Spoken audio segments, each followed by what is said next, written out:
বান্দা যদি খালেস দিলে আল্লাহর দরবারে তওবা করে ফেলে, আল্লাহ ডাক দে বলে, বান্দা তুমি তওবা করছো, আমার কুদরতি পায়ে সেজদা করছো, হায় বান্দা হায় এতদিন কেন দূরে ছিলা, আমি আল্লাহ তোর জীবনের গুনাহগুলা মাফ করে দিলাম। শুধু কি মাফ করে দিলাম বান্দা, এমন নয়, ওয়াবাদদালতু সাইয়্যাতিকুম হাসানাত, ওয়াবাদদালতু সাইয়্যাতিকুম হাসানাত। বান্দা যতগুলা গুনাহ করছো, এই গুনাহগুলা আমি আল্লাহ নেকি দ্বারা পাল্টায় দিয়েছি। জোরে বলেন সুবহানাল্লাহ। কিন্তু গুনাহের কোনো ভয় আপনার আমার ভিতরে নাই। গুনাহ করতে মজা লাগে, গুনাহ যত বড় স্বাদ তত বেশি লাগে। তখন বুঝতে হবে আপনার ঈমান আর ভিতরে নাই, আপনার ঈমানের মজা স্বাদ ঈমান চলে গেছে, আপনার দিল আর কলবটা দুনিয়ার সঙ্গে ডুবায়া গেছে। এই জন্য আল্লাহর দরবারে মাপ চাওয়ার জন্য, আল্লাহর দরবারে প্রিয় হওয়ার জন্য, আল্লাহর নেক বান্দা হওয়ার জন্য রাজি আছেন তো সবাই? ইনশাআল্লাহ রাজি থাকলে কিন্তু রাজির যেই কাজগুলা, এই কাজগুলা আমাদের থেকে হয় না। সিদ্দিক আকবর রাদিয়াল্লাহু তাআলা আনহু, ইসলামের প্রথম খলিফা সিদ্দিক আকবর, জায়গায় জায়গায় কান্না করত, একাকিত্ব থাকলে বসে বসে কান্না করত। এমন কান্না করতো যে মনে হয় তার বড় কোনো লস অথবা তার বড় কোনো বিপদের মধ্যে পড়ে গেছে। সাহাবীরা মাঝে মাঝে আসে বলতো, আবু বকর এত কান্না কেন করো? সিদ্দিক আকবর বলতো, ভাই আমি কেন কান্না করব না, আমি তো মারা যাব, কবরে আমারে একাই থাকতে হবে, আমার সঙ্গে কোনো বন্ধু যাবে না। সিদ্দিক আকবর বলতেন, আমি যেই বিবির সঙ্গে রাত্র কাটাই সেই বিবি আমার সঙ্গেও যাবে না, আমার সবচাইতে প্রিয়র যে সেও আমার সঙ্গে যাবে না, যাকে ছাড়া বাজারে যায় না, যাকে ছাড়া খাবার খায় না, এমন বন্ধু আপনার আমার আছে না নাই? মারা যাওয়ার পরে আপনার আমারে কেউ একটা রাতের জন্য রাখবে না। এমনকি জানাজার ময়দানে চলে গেছে, জানাজার ময়দানে যাওয়ার পরে জানাজার টাইম দিছে মনে করেন 10টায়, কটায়? 1 মিনিট পার হলে কি হয়ে যায়? হ্যাঁ, পিছন থেকে বলাই ফেলে, ইমাম আর সময় নাই, 10টা বাইজে গেছে, তার মানে ওই ময়দানের কেউ আপনার পক্ষে নাই, বিদায়ের পক্ষে সবাই। মাত্র 2-4 মিনিট কেউ আপনারে ধৈর্য করতে পারে না, কেউ 2 মিনিট সময় আপনার আমার দেয় না, 1টা মিনিট সময় কেউ দিতে চায় না। মৌত হওয়ার সঙ্গে যেন আপনারে আমারে বের করে দিতে চাই, যত তাড়াতাড়ি দিতে পারে। দোকানওয়ালা তার সার্থকতা হাসিল করে, জানাজার শেষ করে দোকান খুলবে। ব্যবসায়িক চিন্তা করে, এরে আমার গ্রামের মানুষ তো মারা গেছে, তারে তাড়াতাড়ি দাফনের ব্যবস্থা করো। পৃথিবীর কেউ আপনারে আর আপন করবে না যতটা আপন রব আপনারে করে নেয়। ওই একা কবরে গিয়ে আবু বকর কেমনে থাকবে? কেমনে আবু বকর আল্লাহর দরবারে আল্লাহর প্রশ্নের উত্তরগুলা দিবে?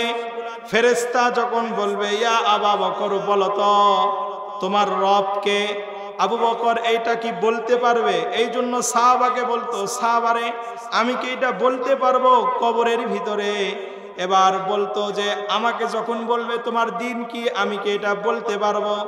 কিন্তু সিদ্দিক আকবর জান্নাতের একেবারেই সুপারিশকারী, জান্নাতের একেবারেই আল্লাহ রাব্বুল আলামিন যেই 10 জন সাহাবীকে জান্নাতের খবর দিয়েছেন, এই 10 জনের ভিতরে সিদ্দিক আকবর একজন। জোরে বলেন সুবহানাল্লাহ।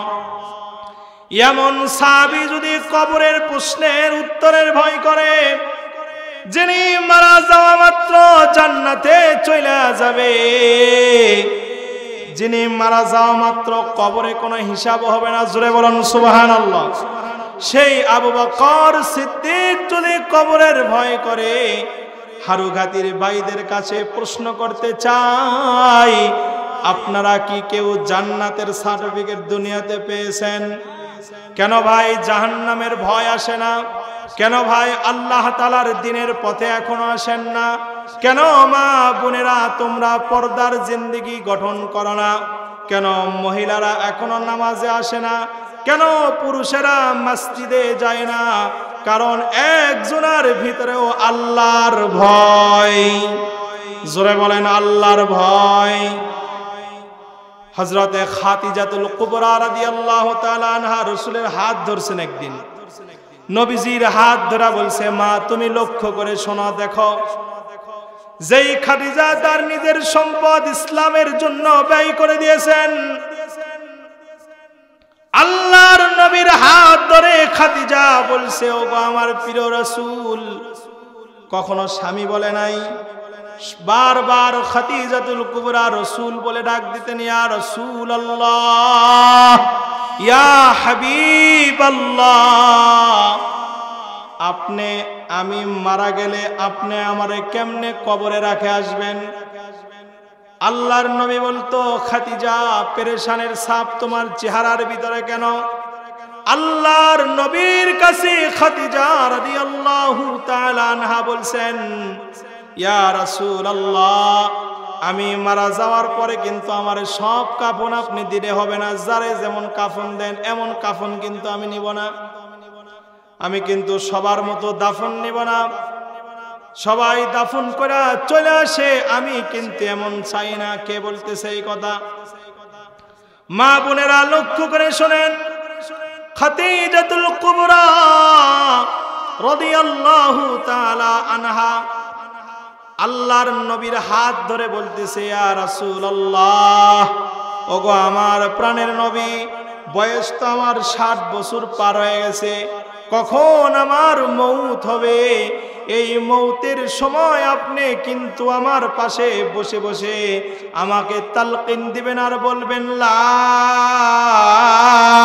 ইলাহা ইল্লাল্লাহু মুহাম্মাদুর রাসূলুল্লাহ। ও গো রাসূল, আপনি আমার পাশে বসে বসে কিন্তু কালেমার তালকিন দিবেন, আমার মৌতটা যেন কালেমাওয়ালা হয়ে যায়। নবীজি বলছেন, যেই ব্যক্তির মৌত তাওহীদের উপর হয়ে যায়, যেই ব্যক্তিরা লা ইলাহা ইল্লাল্লাহ বলে মৌত হয়ে যায়, নবী বলছেন, ওয়া দাখালাল জান্নাহ। জোরে বলেন সুবহানাল্লাহ। এর মৌত হতে দেরি, জান্নাতে যেতে দেরি হয় না। খাদিজা বলছে, ইয়া রাসূল, আমারে কিন্তু এই তালকিন আমার কানের পাশে দিবেন। 2 নম্বর দাবি করলেন, ইয়া রাসূলুল্লাহ, আমি মারা যাওয়ার পরে কিন্তু বাজারের কাফন কিন্তু আমার শরীরে পরালে হবে না, আপনার পরনের কোন একটা জামা আমি খাদিজার শরীরে পরায় দিও। কারণ আপনার জামা যদি আমার শরীরে থাকে, কবরে যদি আমার বিচ্ছু আইসা যায়, বড় সাপ যদি এসে যায়, কবরে যদি আগুনের ব্যবস্থা হয়ে যায়, আমি খাদিজা আপনার রাসূলের জামার বরকতে বাঁচায়া যাব। 3 নম্বর দাবি করলেন, ইয়া রাসূলুল্লাহ, আমি মারা যাওয়ার পরে আমার কোন জামা, আমার কোন নিকটের ব্যক্তি যেন কবরে আমারে না নামাই, আপনি আমারে কিন্তু কবর। আল্লাহ রাসূল বলল, ঠিক আছে। 3 নম্বর 4 নম্বর দাবি করলেন, ইয়া রাসূলুল্লাহ, দাফন করে মানুষ যেমন চইলা আসে আপনি কিন্তু আসতে পারবেন না, কারণ আমার কবরের পাশে বসে থাকবেন।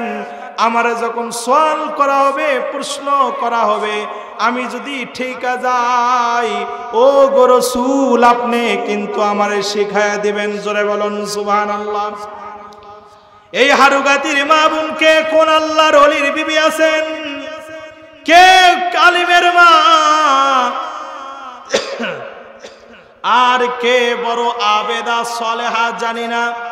যদি খাদিজাতুল কুবরা রাদিয়াল্লাহু তাআলা আনহা যদি কবরের এমন ভয় রাসূলের কাছে বলে, এ মা, তুমি আর কতদিন পাড়ায় পাড়ায় ঘুরায়া ঘুরায়া গীবত করবা? আর কতদিন তুমি নামাজ ছাড়বা? আর কতদিন তুমি স্বামীর সঙ্গে বেয়াদবি করবা? আর কতদিন তুমি পাড়ার মানুষের সঙ্গে ঝগড়াঝাটি করবা? এখন তোমার দরকার পরকালের সামানা গোসা। কথা বলেন ঠিক কিনা? কবর কারো পর নয়, কবর কারো আপন নয়। আমল যে করে যায় কবর তার বড় আপন হয়ে যায়, আর যে আমল ছাড়া কবরে যায় কবর তার জন্য জাহান্নামের ঘর হয়ে যায়। আল্লাহ রাব্বুল আলামিন কুরআনুল কারীমে রাসূলকে বলছেন, ওয়াকুলিল হাক্কু মির রাব্বিকুম ফামান শাআ ফালইউমিন ওয়া মান শাআ ফালইয়াকফুর। হে রাসূল, আমার পক্ষ থেকে হক বাণীগুলো আপনি পৌঁছায় দেন। ফামান শাআ ফালইউমিন, যদি কেউ চায় তা গ্রহণ করবে।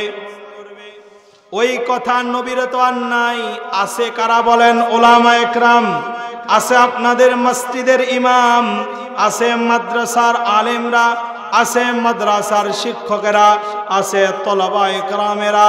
এরা সবাই সেই বাণী এখনো পৌঁছায় দিবে। আল্লাহর দেওয়া বাণী আপনাদের কাছে শোনা যায়। ফামান শাআ ফালইউমিন, চাইলে আল্লাহর উপরে ঈমান এনে আল্লাহর কাজ করেন। ওমান শাআ ফালইয়াকফুর, আর চাইলে আল্লাহর কুফরি করেন, কোনো অসুবিধা নাই। আল্লাহ বলে দিছে, ওয়াকুলিল হাক্কু মির রাব্বিকুম ফামান শাআ ফালইউমিন ওয়া মান শাআ ফালইয়াকফুর। যারা কুফরি করবা শোনো, ইন্না আ'তাদনা লিয-যালিমিনা নারা আহাতা বিহিম সুরাদিকুহা। যারা আল্লাহর কুফরি করো, আল্লাহর হুকুম পালন করো না, তাদের জন্য আল্লাহ রব্বুল আলামিন জাহান্নামের আগুন প্রস্তুত করে রাখছে। জোরে বলেন নাউযুবিল্লাহ। যে আগুনের ভিতরে দেওয়ার পরে চতুর্দিকে হবে আগুনের বেষ্টনী, চতুর্দিকে হবে পাথরের বেষ্টনী, আর তলায় হবে পাথর, সাইডেও হবে পাথর, যাতে কইরা তাপ বাড়ায় যায়। ইন্না আ'তাদনা লিয-যালিমিনা নারা আহাতা বিহিম সুরাদিকুহা। বান্দা যখন আগুনের তাপে, নামের ফেরেশতারা, আর আগুনে জ্বলে পুড়ে শেষ হয়ে গেলাম, পানির একটু ব্যবস্থা করে দাও, একটু পানির ব্যবস্থা করে দাও। আল্লাহ বলবে, ওরা যখন পানি চাবে, ওয়া ইয়াস্তাগীসু ইউগাসু বিমাইন কালমুহলি ইয়াশবিল বুজুহ। ওদেরকে পানি দিবা ঠিক, কিন্তু ঠান্ডা পানি দিবা না। জোরে বলুন না আল্লাহু আকবার। আল্লাহ সূরা নাবায় বলছেন, লা ইয়াযুকুনা ফিহা বারদাও ওয়ালা শারাবা। ওরা যখন জাহান্নামের মধ্যে পানি প্রার্থনা করবে, খবরদার খবরদার ঠান্ডা পানি দিবা না। লা ইয়াযুকুনা ফিহা বারদা, বারদুন মানে ঠান্ডা, বারদাও ওয়ালা শারাবা, খবরদার খবরদার তাদেরকে তৃষ্ণা মুক্তি পানি দিও না। সুবহানাল্লাহ। কার কথা বলছেন? নাফরমানের কথা বলছেন। যারা কুফরি করবে, নাফরমানি করবে, এই দুনিয়াতে আল্লাহকে যারা ভুলে চলবে, আল্লাহ বলছেন ওরা পানি চাইলে পানি দিবা ঠিক, কিন্তু দিবা না কি পানি? জোরে বলেন। ঠান্ডা পানি যেটা তৃষ্ণা নিবারণ হয়, এমন পানি দিও না। ফেরেশতাকে বলছে, এই ফেরেশতা পানির ব্যবস্থা করবা, ইল্লা হামিমাও ওয়া গাসসাকা, ইল্লা হামিমাও ওয়া গাসসাকা। যেই পানির মধ্যে পুঁজ মিশ্রিত আছে, জোরে বলেন নাউযুবিল্লাহ। যেই পানির মধ্যে যন্ত্রণা আছে, কষ্ট আছে, এই পানি তাদেরকে দিবা। আল্লাহ বলছে, পানি দেওয়ার সঙ্গে সঙ্গে পানি যখন পান করে ফেলবে, বিমাইন কালমুহলি ইয়াশবিল বুজুহ, তাদের চেহারা থেকে চামড়া আর গোশত গুলা ঝলায়া ঝলায়া পড়ে যাবে। পানি শরীরের মধ্যে যাওয়া মাত্র, এই পানি দেহের মধ্যে যাওয়া মাত্র ভিতরে যা আছে সবগুলা গলে গলে পড়ে যাবে, একেবারে কঙ্কাল হয়ে যাবে। আল্লাহ রাব্বুল আলামিন সূরা নিসার 56 নম্বর আয়াতে বলছেন, ইন্নাল্লাযীনা কাফারু বিআয়াতিনা সাওফা নুসলিহিম নারা, ইন্নাল্লাযীনা কাফারু বিআয়াতিনা সাওফা নুসলিহিম নারা। যারা আল্লাহর আয়াত অস্বীকার করে নিজের জীবন চালায়, আল্লাহর বিধান মতো নিজের জীবন চালায় না, আল্লাহ বলে দিচ্ছে তাদেরকে তাড়াতাড়ি খবরটা শোনায় দাও, সাউফা নুসলিহিম নারা, খুব নিকটেই খুব দ্রুতই তারা আগুনের মধ্যে চলে যাবে, জাহান্নামে চলে যাবে। তারপরে আল্লাহ বলেন, ওয়া বাদদালনাহুম জুলুদান গায়রাহা লিয়াযুকুল আযাব। আল্লাহ রাব্বুল আলামিন বলেন, ওদেরকে জাহান্নামের ভিতরে আগুনে ডুবানো হবে, আগুনে পোড়ানো হবে, কিন্তু আবার শরীরের মধ্যে নতুন চামড়া গোস্ত গজায়া যাবে। এমন জাহান্নামের ভয় কার আছে জোরে বলেন? সবার আছে তো। এমন জাহান্নামের আগুন থেকে বাঁচার জন্য জান্নাতি কাজগুলো করা দরকার আছে না নাই? 5 ওয়াক্ত নামাজ পড়া লাগবে কি লাগবে না? নিজের জীবন কোরআন অনুযায়ী চলার দরকার আছে না নাই? নিজের জিন্দেগি কোরআনের পথে চলতে হবে কিনা? এই জন্য করে মাদ্রাসা আপনাদের পাশে আছে না নাই? এই মাদ্রাসার সঙ্গে যাদের জীবনটা লাগায়া যাব, এই মাদ্রাসার সঙ্গে যাদের সন্তানটা লাগায়া যাব, এই মাদ্রাসার সঙ্গে যাদের অর্থটা লাগায়া যাবে, এই মাদ্রাসার সঙ্গে যাদের শ্রম আর সময়টা লাগায়া যাবে, আল্লাহর আদালতে আল্লাহর কসম বলে গেলাম, এই কোরআনুল কারীম তার জন্য শাফাআতকারী হয়ে যাবে। কোরআন কেমন দামি নিয়ামত, কোরআন কেমন দামি নিয়ামত। এই কোরআন এত দামি যে এই কোরআনের সঙ্গে কাফের যখন মিলায় গেছে, কাফের আর কাফের নয়, তখন জান্নাতের সার্টিফিকেট ওয়ালা হয়ে গেছে। জোরে বলুন সুবহানাল্লাহ। এই কোরআনের সঙ্গে আমরা সবাই থাকবো তো ইনশাআল্লাহ। এই যে বিশাল মাদ্রাসা আপনাদের এখানে নুরানি কিন্ডারগার্টেন শুরু হয় মনে হয় সকাল 8টায়, কয়টায় জোরে বলেন? সকাল 8টায় শুরু হয়। ছাত্ররা কোরআন শিখতেছে, দিন শিখতেছে, ইসলাম শিখতেছে, নবীর হাদিস শিখতেছে। ক্লাস ছুটি হয় কয়টায়? 12টা অথবা 4টায় ক্লাস যদি বাড়ায় যায়, হাই হাই, যেই এলাকায় কোরআনের তেলাওয়াত বন্ধ হয়ে যায় ওই এলাকা থেকে আল্লাহর রহমত উঠে যায়। হাই, আমার তো একটা স্বপ্ন, প্রত্যেক এলাকায় কোরআন তেলাওয়াত রাত দিন 24 ঘন্টা চলুক। আপনাদের কি স্বপ্ন? হ্যাঁ, আরে ভাই, সকাল 8টায় ছাত্ররা আসলো আর 12টায় চলে গেল। এই ছাত্ররা কোরআনুল কারীমের যেই তেলাওয়াত সামান্য সময় করলো, আর এই তেলাওয়াত যখন ছাত্ররা, আপনি রাত্রে ঘরে ঘুমায় থাকবেন, রাত্র 3টায় ঘুম থেকে উঠবেন না, 4টায় ঘুম থেকে উঠবেন না, ফজরের নামাজও পড়বে না। যখন এখানে ছাত্ররা কোরআনুল কারীমের হাফেজ হবে, তখন ছাত্ররা রাত্র 4টায় 3টায় উঠে উঠে কোরআনের তেলাওয়াত করবে। জোরে বলুন সুবহানাল্লাহ। এটা কি হেফজখানা মাদ্রাসা নাকি? আল্লাহু আকবার। হাই আমার হারুগাতির প্রাণপ্রিয় ভাইরা, এমন বড় নিয়ামত থেকে বঞ্চিত হয়েছেন কেন বলেন? মাত্র 12টা পর্যন্ত কি মাদ্রাসা চলে? মাদ্রাসা চলবে, রাত্র 10টাও বাজবে, ছাত্র কোরআন পড়বে। জোরে বলুন সুবহানাল্লাহ।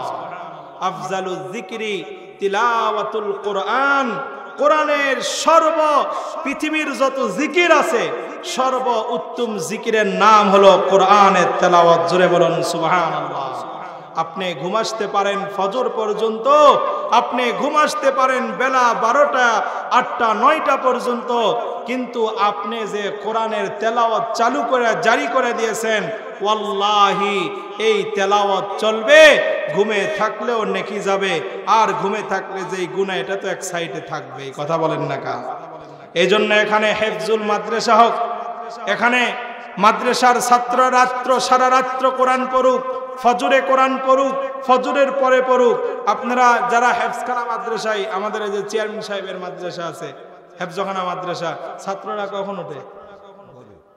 একেবারে ভোরে 3টায় 4টায়, যখন আপনি আমি লেফটা জড়ায়া জড়ায়া ঘুমায় যাই, আর ছোট্ট ছোট্ট বাচ্চারা উঠে আল্লাহু আকবার কোরআন তেলাওয়াত করে। সুবহানাল্লাহ। এমন নিয়ামত থেকে আপনারা কেন বঞ্চিত হয়েছেন? কোরআনের তেলাওয়াত হবে, আপনার বাড়িতে বরকত ভরপুর হবে। আল্লাহু আকবার বলেন। কোরআনের তেলাওয়াত হবে, এলাকা থেকে বালা মুসিবত দূর হবে। আল্লাহর নবী বলছে, কোরআন শিখনেওয়ালা, হাদিস শিখনেওয়ালা, কোরআন বুঝনেওয়ালা, কোরআন বুঝানেওয়ালা যদি কোনো কবরস্থানে যায়, আল্লাহ তো ওই কবরস্থানে আযাবকে হালকা করে দেয়। সুবহানাল্লাহ, সুবহানাল্লাহ। এলাকায় কবরস্থান নাই? হ্যাঁ, মাদ্রাসার সেই তলবে ইলম যারা কোরআনের হাফেজ, যারা কোরআনুল কারীম মুখস্থ করে, যারা কোরআন শিখায়, এই সমস্ত তলবে ইলমেরা যখন কবরস্থানে যাবে, আপনার আমার বাবা মা, আপনার আমার পরিবারের কত মানুষ কবরস্থানে আছে, আল্লাহ এই ও তলবে ইলমদের কবরের পাশে যাওয়ার ওসিরায় আল্লাহ কবরের আযাবকে হালকা করে দেয়, শুধু কোরআনের জন্য। সুবহানাল্লাহ। এই জন্য আমার আব্বা জানেরা, হারুঘাতির ভাইয়েরা, হারুঘাতির বাপ জানেরা, দুটা পায়ে ধরে বলি, কলিজা থেকে বলি, এমন বড় লস করেন না। কোরআনের তেলাওয়াত আপনাদের এখানে জারি থাক। আপনারা সবাই চান তো? ইনশাআল্লাহ, ইনশাআল্লাহ। এই কোরআনের তেলাওয়াত জারি রাখার জন্য আপনারা যেমন সময় দেওয়া লাগবে, তেমন অর্থ দেওয়া লাগবে, যেমন পরামর্শ দিতে হবে। পরামর্শ ছাড়া কখনো এমন বড় আঞ্জাম দেওয়া সম্ভব নয়।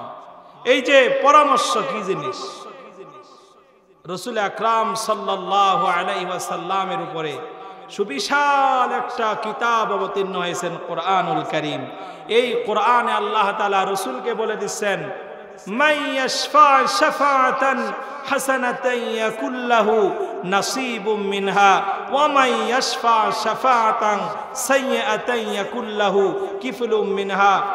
আল্লাহ তাআলা বলতেছেন, হে দুনিয়ার মানুষেরা, তোমরা যদি ভালো কাজের পক্ষ নাও, ভালো কাজের প্রশংসাকারী হও, ভালো কাজের সঙ্গে সাপোর্টকারী হও, তোমরা ভালো কাজ করতে না পারলেও এক অংশ নেকি তোমাদের আমলনামায় চলে যাবে। সুবহানাল্লাহ ওয়া বিহামদিহি। আর পক্ষান্তরে আপনি কোরআনের হাফেজ না,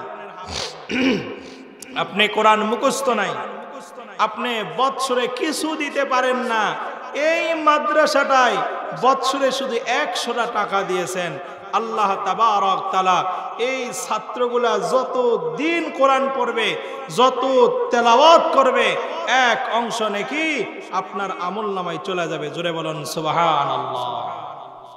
পক্ষান্তরে ওয়া ইয়াশফা শাফাআতান সাইয়্যাতান ইয়াকুল লাহু কিফলুম মিনহা, যদি কেউ খারাপের পক্ষপাতিত্ব নেই, ভালোকে নষ্ট করে দেওয়ার চিন্তা করে, কোরআনকে বন্ধ করে দেওয়ার চিন্তা করে, এইভাবে যদি কেউ জিকির, আজকার, তাসবিহ, তাহলিল, হক্কানি পীর, মাশায়েখ এগুলোর কাজ কর্মকে যদি বন্ধ আর নষ্ট করে দেওয়ার চিন্তা করে, খারাপকে যদি সাপোর্ট করে, খারাপকে যদি নিজের মনে করে নেয়, আর সেখানে যদি প্রোডাকশন দিয়ে খারাপ যদি সমাজে চালু করে দেয়, ওয়াল্লাহি আল্লাহর কসম, আল্লাহর কসম, এই জামানায় সে থাকবে না, মারা যাবে, কিন্তু এই গুনাহগুলা তার কবরে অটো সফটওয়্যারে পৌঁছে যাবে। জোরে বলেন নাউযুবিল্লাহ। এই জন্য ভালোর পক্ষ না খারাপের পক্ষে? জোরে বলেন। ভালোর পক্ষে আপনাকে আমাকে চলতে হবে। যদি ভালো কাজের পক্ষে সাপোর্ট আর পক্ষ আর পরামর্শ না থাকে, ও ভাই আপনিও থাকবেন না, আমিও থাকব না, আপনিও কবরে যাবেন, আমিও কবরে যাব, কিন্তু লাভ হবে যে ভালো কাজ করে গেল, লাভ হবে যে মাদ্রাসা প্রতিষ্ঠা করে গেল, লাভ হবে যে কোরআনের তেলাওয়াত জারি রেখে গেল, তার কবরে এই আমলনামা পুষতে থাকবে, পুষতে থাকবে। জোরে বলেন সুবহানাল্লাহ। এই জন্য করে আমি এখানে আসার পরে আপনাদের মাদ্রাসায় গিয়েছি, আলহামদুলিল্লাহ দেখেছি যে সংকীর্ণ জায়গা, এই সংকীর্ণ জায়গায় এত বড় বিশাল একটা প্ল্যান কোরআনের তেলাওয়াত জারি রাখা সম্ভব, কিন্তু আরো কিছু জায়গা আর আরো কিছু ব্যবস্থা হলে ভালো হয় কিনা? জোরে বলেন। এই মাইকের আওয়াজ যত দূরে যায়, যত দোকানওয়ালা আছেন, রাস্তাঘাটে যারা আছেন, যারা বাড়িঘর থেকে শুনছেন, আল্লাহর কসম করে গেলাম, আল্লাহর কসম করে গেলাম, আল্লাহর কসম করে গেলাম, যদি আপনি কোরআনুল কারীমের তেলাওয়াত আপনার জীবন দশায় চালু করতে পারেন, আল্লাহ আপনাকে এই কোরআনের শাফাতে জান্নাতে নিয়ে যাবে। কারণ এই কথা আমি বলি নাই, রাসূল বলছেন। ওয়াকালা রাসূলুল্লাহি সাল্লাল্লাহু আলাইহি ওয়াসাল্লাম, আল কোরআনু হুজ্জাতুল লাক আও আলাইক, আল কোরআনু হুজ্জাতুল লাক আও আলাইক। নবীজি বলছেন এই কোরআন কারো জন্য জান্নাতের শাফাতকারী হবে। জোরে বলেন সুবহানাল্লাহ। আল্লাহর নবী বলছেন এই কোরআন কারো জন্য জান্নাতে যাওয়ার দলিল হয়ে যাবে, আবার এই কোরআন কারো জন্য জাহান্নামে যাওয়ার দলিল হয়ে যাবে। এখন আপনারা বলেন এই কোরআন আপনার জন্য কোথায়কার দলিল হোক? জোরে বলেন। তাহলে জান্নাতে যাওয়ার দলিল যদি চান, এই কোরআনের সঙ্গে থাকা লাগবে কি লাগবে না? এই কোরআনের সঙ্গে জীবন দেয়া থাকতে হবে, কথা বলেন না? মাল দেয়া থাকা লাগবে, জোরে বলেন। সবাই বলেন এই কোরআনের সঙ্গে জান দেয়া থাকা লাগবে, এই কোরআনের সঙ্গে পরামর্শ দিয়ে থাকা লাগবে, এই কোরআনের সঙ্গে সৎ ব্যবহার করতে হবে। কোরআনের সঙ্গে সৎ ব্যবহার মানে আলেমকে মহব্বত করা লাগবে। কারে? এই যে আমার কাছে একজন বান্দার লিস্ট আসছে, আব্দুল করিম, আল্লাহু আকবার, কৃষি অফিসার। মহব্বত শুধু মনে হয় দাওয়াত গেছে, এই মহব্বতে কোরআনুল কারীমের এই প্রতিষ্ঠানে ৫,০০০ টাকা দান করেছে। জোরে বলেন না আল্লাহু আকবার। আল্লাহ রাব্বুল আলামিন তার দানকে কবুল করেন, এক জোরে বলেন আমিন। তার মৃত্যু মার জন্য দোয়া চাইছে। আহারে ওই বান্দা কত দামি, যেই বান্দা তার মা জীবিত আছে, বাবা জীবিত আছে, মা জীবিত, বাবা জীবিত, মা বাবার কাছ থেকে জান্নাত কামাই করতেছে। এই সন্তান কত দামি সন্তান, আর এই সন্তান কত দামি সন্তান যার মা চলে গেছে, যার বাবা চলে গেছে। বাবার সম্পদ থেকে বাবার রুহের মাগফিরাতের জন্য, মার রুহের মাগফিরাতের জন্য আব্দুল করিম ভাই যেমনে করে মৃত্যু মায়ের জন্য দোয়া চাইছে। এমন সমাজে কিন্তু আমাদের অনেক মানুষের অভাব, মার জন্য এখন আর দেখাশোনার প্রয়োজন হয় না। বিবিরে যতটা ভালোবাসে মারে আর ততটা ভালোবাসে না, আছে না নাই? শাশুড়িরে যত মহাব্বত করে তেমন মহাব্বত নিজের মারেও করে না, কথা বলেন না কা? এমন সন্তানের ব্যাপারে আল্লাহ কোরআনে বলছেন, এমন সন্তানের ব্যাপারে রাসূল হাদিসে বলে গেছেন। আল্লাহর রাসূল তো নিজে আমিন বলে গেছে। কেমনে আমিন বলে গেছে শোনেন। আল্লাহর নবী একদিন মসজিদের মেম্বারে পা দিয়েছেন, খুতবার মেম্বারে পা দিয়েছেন। আল্লাহর নবী আওয়াজ উঁচু করে বললেন আমিন। আর একটা সিঁড়িতে মেম্বার মানে সিঁড়ি, ওই যে মসজিদে দেখেন না সিঁড়ি, যেখানে ইমাম খুতবা দেয়, এই জায়গায় আর একটা সিঁড়িতে নবীজি পা দিয়েছেন। নবীজি হঠাৎ করে আওয়াজ দিয়ে বললেন আমিন। আর একটা সিঁড়িতে রাসূল পা দিয়েছেন, পা দেওয়ার পরে বললেন আমিন। সাহাবায়ে কেরাম প্রশ্ন করলো, ইয়া রাসূলুল্লাহ, আপনি তো কোনোদিন আমিন জোরে বলেন নাই, আজকে আমিন জোরে বলার কারণটা কি জানতে পারি? এটা কি আমাদের মধ্যে কোনো ভালো কিছু আছে নাকি? আমাদের জন্য কোনো ভালো খবর আছে নাকি? আল্লাহর নবীর সাহাবীরা প্রশ্ন করা মাত্রই উত্তর দিয়া দিলেন রাসূল, আমার কাছে জিবরাইল আয়েশা বলে গেল। কি বলে গেছে রাসূল? কি বলে গেছে? নবীজি বললেন, সাহাবীরা রে, যে মা পাইলো, বাবা পাইলো, জান্নাত কামাই করতে পারলো না, সে ধ্বংস হয়ে যাক, ধ্বংস হয়ে যাক। আমি নবী বললাম আমিন। আমার দোয়া কবুল নাও হতে পারে, হুজুরের দোয়া কবুল নাও হতে পারে, ওলির দোয়া বিফলে যেতে পারে, কিন্তু নবী আমিন বলছে, এইটা কখনো ফেরত আসবে না। নবীজি বলে গেছে মা বাবার কাছ থেকে জান্নাত কামাই করবা কেমন? লাঠি একটা হাতে নিয়ে দাঁড়ায় বলবা, মা আমার জন্য দোয়া কর, নাহলে কিন্তু খবর আছে। হাই, এই যে পাবনা কয়েকদিন আগে মোবাইলে যারা হয়তো বা দেখছেন, বাবারে গুলি কইরা শেষ করে দিছে। বাংলাদেশে এমন জালেম আর নাফরমান সন্তানের অভাব নাই, এমন জাহান্নামী সন্তানের অভাব নাই, যারা শ্বশুররে যতটা প্রিয় মনে করে, বাপরে তার 10 ভাগের 1 ভাগও প্রিয় মনে করে না।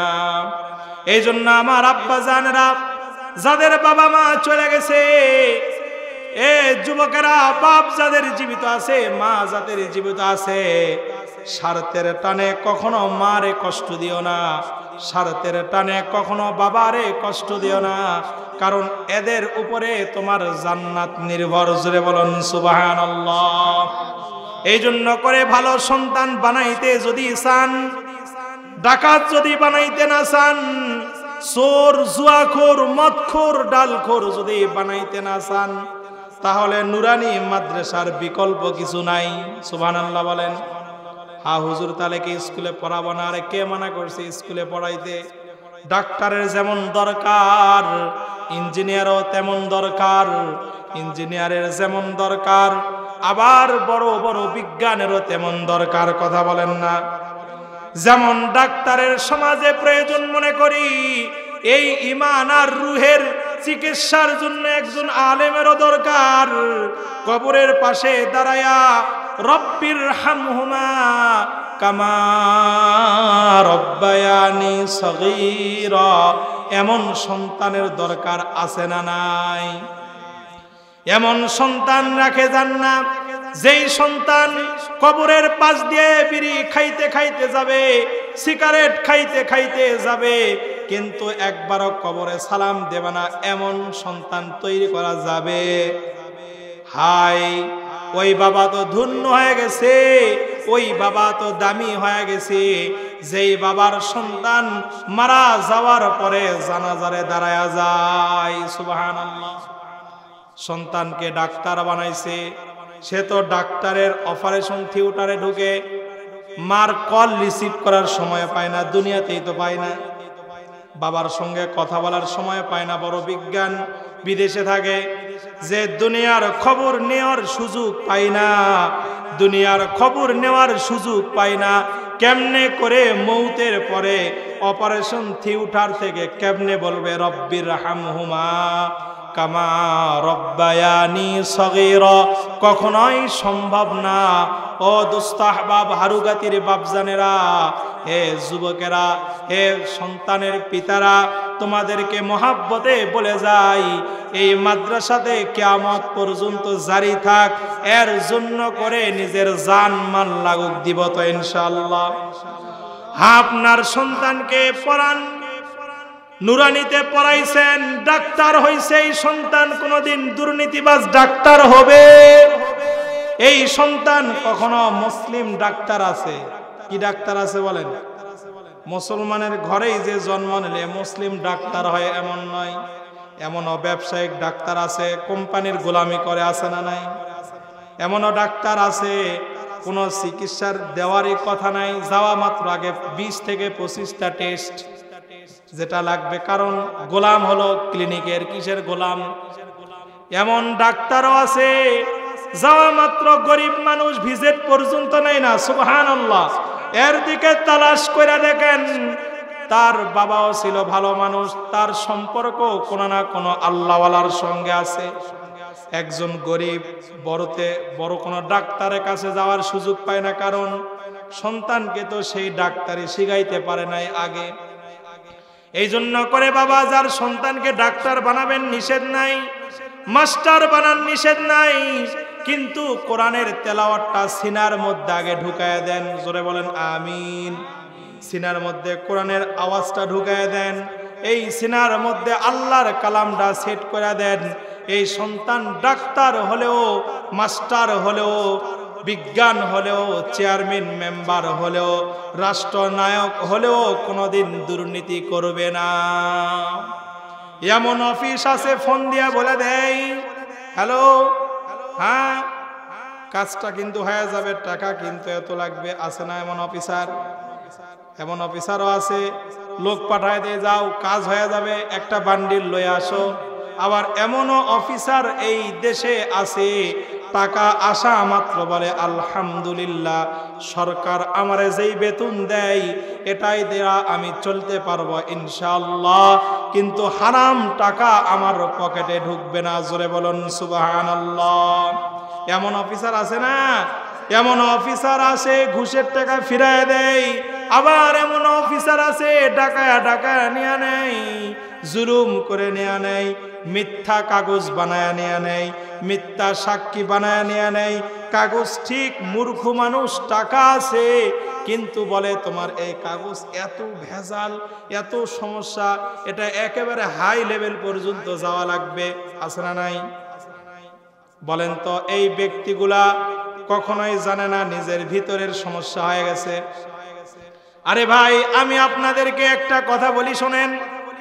একজন ব্যক্তি মারা যাচ্ছে, শরীর খারাপ, শরীরে অসুস্থ ভরা, রোগ ভরা শরীর নিয়া সে মারা যাচ্ছে, কিন্তু ভিতরেটা ভালো। কি ভালো বলেন? ইমান ভালো আছে, নফস ভালো আছে, কলব ভালো আছে, রোগ হয়ে মারা গেছে। এই মৌতটা হবে জান্নাতি মৌত। জোরে বলেন সুবহানাল্লাহ। আর একজন ব্যক্তি অনেক সুন্দর, একজন ব্যক্তি অনেক ভালো, শরীরে কোনো অসুখ নাই, শরীরে কোনো রোগ বালা নাই, শরীরে একেবারেই সুস্থ, কিন্তু ভিতরটা কি? জোরে বলেন। ভিতরে ইমানের শিরিক ভরা, বেদাত ভরা, নাফরমান ভরা, বেনামাজি ভরা, ঘুষ সুদ জিনা ব্যভিচার দুর্নীতি নাফরমানি কল্প ভরা গেছে, নষ্ট হয়ে গেছে। এই ব্যক্তি যত ভালো অবস্থায় মারা যাক, তার মৌতটা ভালো না খারাপ? ভালো মৌত চান কারা কারা? দুহাত তোলেন তো। আল্লাহর কাছে একটু মহব্বতে বলেন আল্লাহ, আল্লাহ মৌত যেন আমাদের ভালো হয়। নবীজি বলছেন যার মৌতটা ইমানের উপরে হয়ে যায় সে জান্নাতে চলে যায়। জোরে বলেন সুবহানাল্লাহ। এই জন্য ইমান সাজানো লাগবে আমল দিয়া। যেমন শরীর সাজাই কাপড় দিয়া, আছে না? কি কাপড় পরলে কোন জায়গায় যাওয়া লাগবে। চেয়ারম্যান সাহেব যখন অফিসে যায় চিন্তা করে, পাঞ্জাবি না পরে গেলে অফিসের একটা ভাব আছে না? যখন একটু ঢাকা লেভেলে উপর লেভেলে যাবে তখন চিন্তা করে একটু কোট মোট পরে গেলে মাশাআল্লাহ। আবার যখন জুমার দিনে মসজিদে আসে তখন চেয়ারম্যান সাহেব মনে করবে আমি তো ইমাম সাহেবের অনেক মহাব্বত করি, আমি যদি পাঞ্জাবি আর টুপি না পরে যাই, ইমাম সাহেব বলবে কি ব্যাপার চেয়ারম্যান সাহেব? যেখানকার যেই লেবাস, কবরের লেবাস হল আমল। কবরের লেবাস কি? কবরের লেবাস হলো নামাজ। কবরের মুক্তি হলো সত্য কথা বলা, মিথ্যা না বলা, হারাম না খাওয়া, হালাল পথে চলা, অন্যায় না করা, জুলুম না করা, মানুষের সঙ্গে সৎ ব্যবহার করা। হাই মারা যাওয়ার পরে মানুষ মনে রাখে কি মানুষটা খুব ভালো ছিল। কেন বলে এই কথা? ভালো ছিল তাই বলে, ভালো করছে তাই বলে, ভালো বলে গেছে তাই বলে, সে মানুষের সঙ্গে ক্ষতি করে নাই তাই বলে, উপকার করছে তাই বলে, জুলুম করে নাই তাই বলে। কিন্তু মানুষ যখন চলে যায় অনেক মানুষও তো বলে এর থেকে বাঁচায় গেছি, এই মানুষটা মনে খুব ভালো ছিল। এই জন্য আল্লাহর নবীজি হাদিস শরীফের মধ্যে বলছেন মারা যাওয়ার পরে যদি কিছু মুসলমান বলে এই ব্যক্তিটা ভালো ছিল, আল্লাহর ফেরেশতারা এই সাক্ষীটাই আসমানে গিয়া দেয়। জোরে বলুন সুবহানাল্লাহ। এই জন্য ভাই মারা যাব, কবরে চলে যাব, আমি কবরে যাওয়ার পরে এখানে যেন মাদ্রাসা তেলাওয়াত বন্ধ না হয়, এই নিয়ত আজ থেকেই এখানে করেন ইনশাআল্লাহ। বলেন ইনশাআল্লাহ নিয়ত করেন। আমি লাখ টাকা দিতে পারবো না, আমি 50,000 দিতে পারবো না, কমাস কম 1,000 টাকা তো দিতে পারবো না। কি বলেন? এই জন্য করে মাদ্রাসার সঙ্গে থাকবে ইনশাআল্লাহ। আগামী বছর এই মাদ্রাসায় যেন হাফেজে কোরআন মাথায় পাগড়ি পাই, এর জন্য প্রস্তুতি আছেন কারা কারা? দুহাত তোলেন ইনশাআল্লাহ। বলেন আমাদের এখানে আল্লাহ তুমি হিফজুল কোরআন মাদ্রাসা কবুল করো। মাদ্রাসা চালানোর জন্য ভয় করবেন না, যে হুজুরের বেতন কে দিবে, ছাত্ররে কে খাওয়াবে? আল্লাহ খাওয়াই। সুবহানাল্লাহ বলেন। বেতন আল্লাহ দেয়, বেতনের জন্য রাজপথে মারামারি করা লাগে না, আলেমদেরকে আল্লাহ দিয়া দেয়, আল্লাহ দিয়া দেয়। সুবহানাল্লাহ সুবহানাল্লাহ। আরে ভাই এসআরজি মাদ্রাসার নাম শুনছেন নি? হ্যাঁ একটু একটু শুনছেন তো?